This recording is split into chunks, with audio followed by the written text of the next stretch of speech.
Assalamualaikum warahmatullahi wabarakatuh. Hai semua, bagaimana kabar hari ini? Jadi, hari ini kita akan membahas materi tentang keterkaitan belajar, sumber belajar, dan teknologi pendidikan. Kita lanjut ke slide berikutnya ya.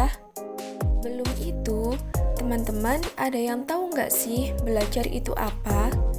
Jadi, menurut Piaget, belajar adalah sesuatu pengetahuan yang dibentuk oleh individu itu sendiri akibat interaksi yang dilakukan secara terus-menerus dengan lingkungan masyarakat.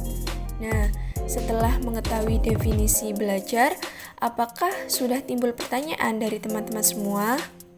Lalu, apa saja sih karakteristik belajar? Karakteristik belajar sendiri dibagi menjadi 4 poin. Yang pertama, perubahan tingkah laku yang terjadi harus bertujuan disengaja. Yang kedua, perubahan tingkah laku yang bersifat positif, yaitu perubahan menjadi lebih baik sesuai dengan yang dikehendaki. Yang ketiga, perubahan tingkah laku dari pengalaman, yaitu hasil interaksi individu dengan lingkungan. Dan yang terakhir, perubahan tingkah laku, yaitu belajar harus bersifat efektif.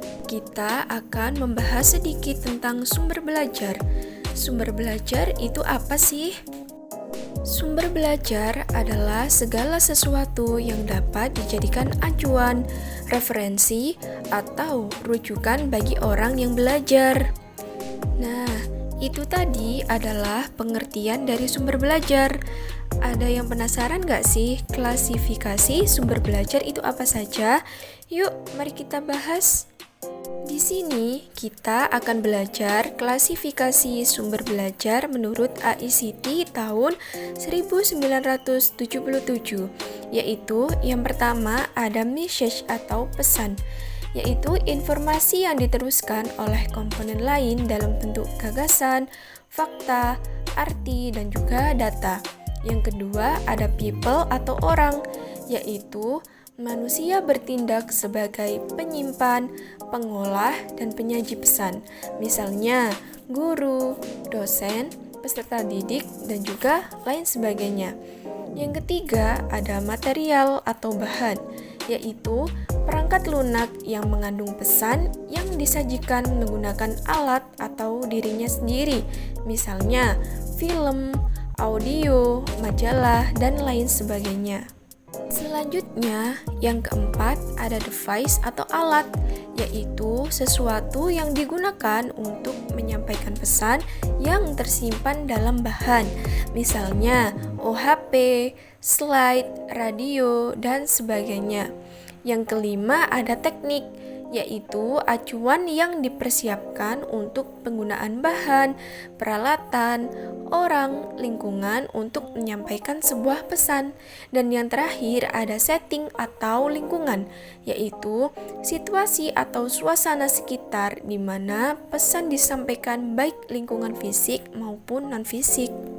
Berikutnya, kita akan membahas sedikit tentang teknologi pendidikan, di mana teknologi pendidikan sendiri adalah studi dan etika praktis dalam memfasilitasi pembelajaran dan meningkatkan kinerja dengan cara menciptakan, menggunakan atau memanfaatkan, dan mengelola proses serta sumber teknologi yang tepat. Tujuan utama teknologi pendidikan sendiri adalah yang pertama, memecahkan masalah belajar dan memfasilitasi pembelajaran. Yang kedua, meningkatkan kinerja pembelajaran. Lalu, kaitannya apa sih dari ketiga bahasan tersebut? Mari kita cek.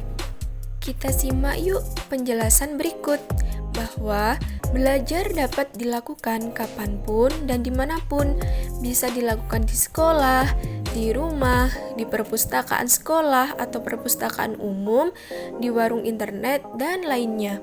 Jadi, belajar bisa dilakukan tidak hanya terbatas di lingkungan sekolah saja. Maka, dapat disimpulkan bahwa sumber belajar itu tidak lagi hanya terbatas pada guru, tetapi semua hal yang bisa dipelajari disebut dengan sumber belajar.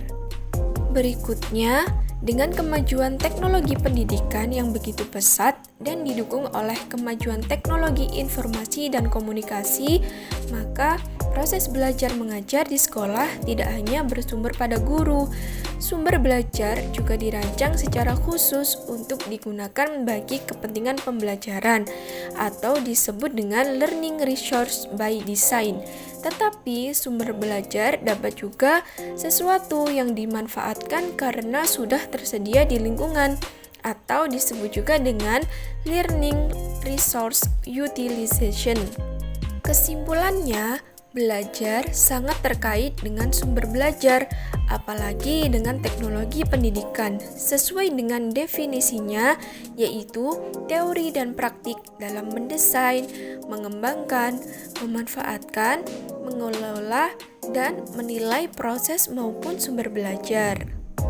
Sudah selesai materi kita hari ini. Terima kasih. Semoga kamu bisa mendapatkan ilmu yang bermanfaat dari video pembelajaran ini. See you. Wassalamualaikum warahmatullahi wabarakatuh.